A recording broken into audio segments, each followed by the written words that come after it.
the Sarver news came out and the year-long investigation into Robert Sarver. You know, there's the report. Baxter Holmes did a great job uncovering for ESPN, like all this racist shit he had been saying, former employees, and a lot of things against him. So you're wondering, when is this investigation going to wrap up, this independent investigation? Well, it did today. Some key findings. Robert Sarver said the N-word at least 5 times when recounting statements of others, made sex-related, inappropriate comments about physical appearance of females, inappropriate physical conduct toward men, engaged in harsh treatment. So what does that get you? It gets you a 1-year suspension, and he's fined. The max an owner can get fined $10 million. Morgan, before I get your reaction, here's ESPN's Zach Lowe summing up what went down. The slope isn't slippery enough to get Robert Sarver out of the league after this, then it's just not slippery enough as it is right now. Let's review what's in the report. He said the N-word 5 times after being told in 2004 that even if you're repeating what another player said or purporting to according to his own recollections, which may not be reliable, that's not okay. 2004, 18 years ago. Then here's just a partial list of stuff that he said or did around women and even male employees. Told a pregnant woman, you can't really have the same kind of career you're going to have because, you know, your child needs a mother. We're going to have to take you off this event. Talked about sex acts. Talked about condoms. Talked about the size of his own penis. Made comments about the physical appearance of female staffers, including the Suns dancers.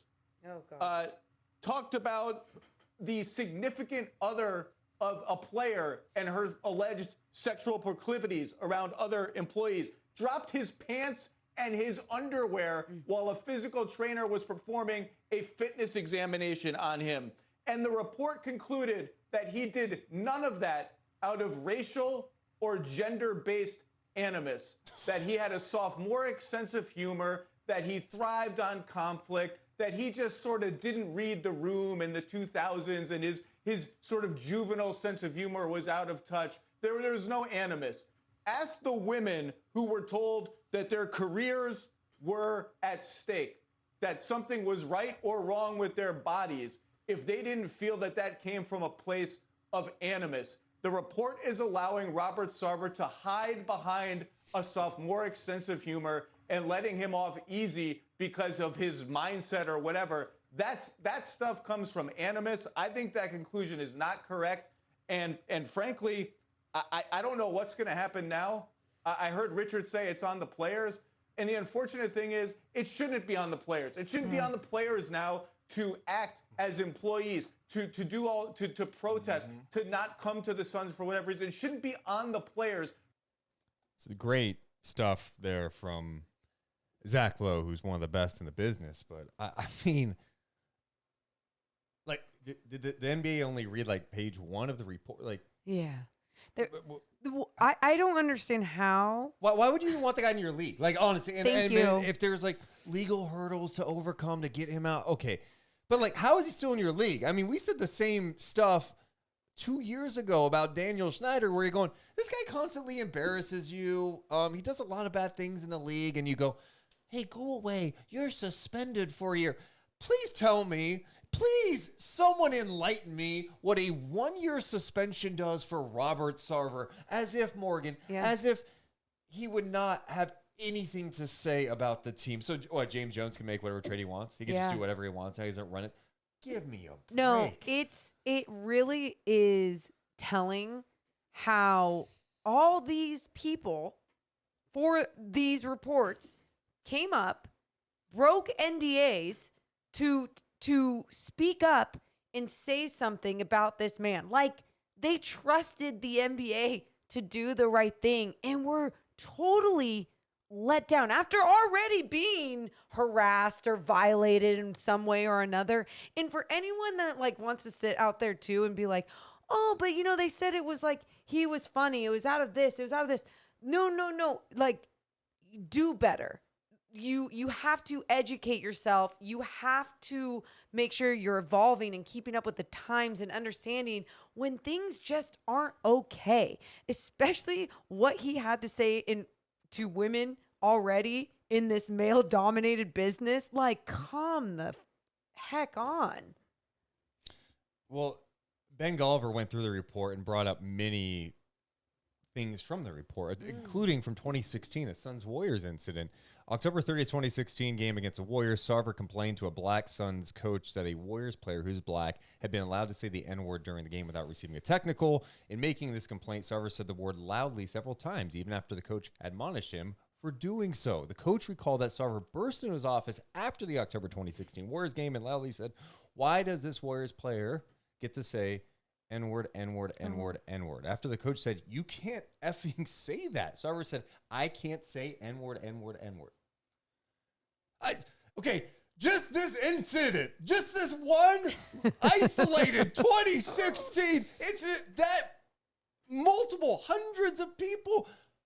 What are we doing here? You guys. This one incident, I know not hundreds of people saw this, but you know what I mean? They interviewed hundreds for this entire investigation. I'm like, this one thing is bad enough you don't want that guy around. Like, no. And it's, I gotta be honest, What? I'm stunned. I'm stunned that the league is doing this. The NBA. I feel This a little is Adam let down. Silver, who I felt like in the wake of what happened with Donald Sterling. exactly. It was like, yes, get that guy's bit. Everyone, Bye. get him out. Get him out. Yep. There's no room for that. There's just no room for that. But right now, what you're saying with this, there's room for that. If you're a funny guy and you say it in a funny tone and you're known for your humor, well, hell, you stay in there. But that'll be a $10 million check. What? I don't get it. And I'm very eager to see what the coming days looks like. Like, I mean, I imagine some players are going to speak out about this. People are speaking out. And it's just like Zach Lowe was saying, though. It's like, it shouldn't be on the players. It shouldn't be on these. I know. I agree. You know, if you victims or whatever they want to be identified as, it shouldn't be on them to like fight more about it after having these situations happen to them.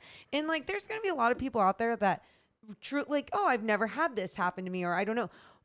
What it feels like is it's such a violation. It's so belittling and awful that no human should ever have to feel uncomfortable like a lot of these ones did. So here's what he can't do during the suspension. Oh, please. He can't be present at any NBA or WNBA team facility because he also owns the Phoenix Mercury. Okay.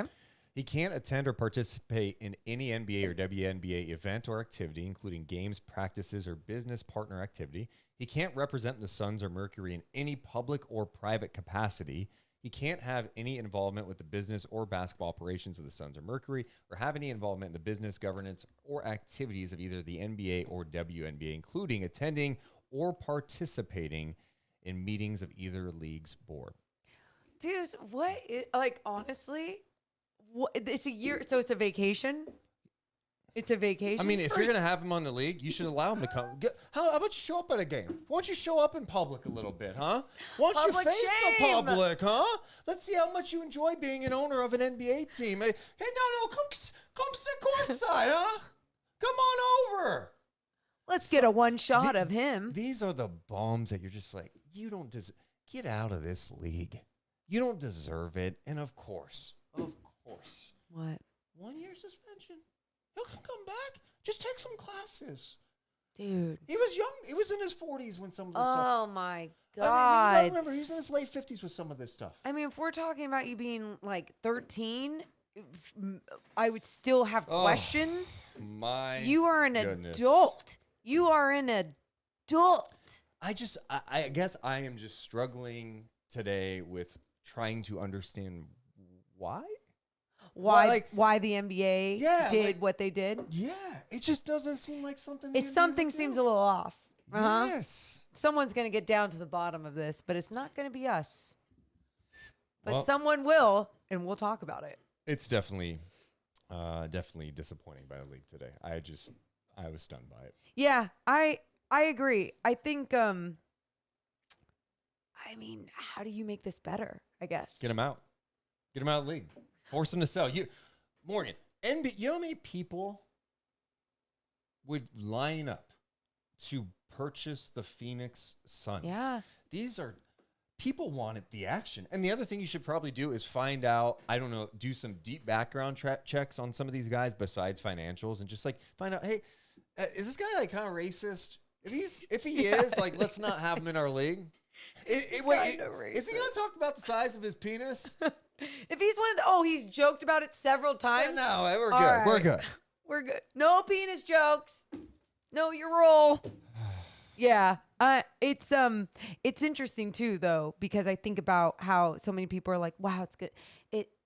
If it does happen, like it took public opinion just to make it happen. And what I will say is it's going to take player opinion to make it truly drive and run in that direction as well.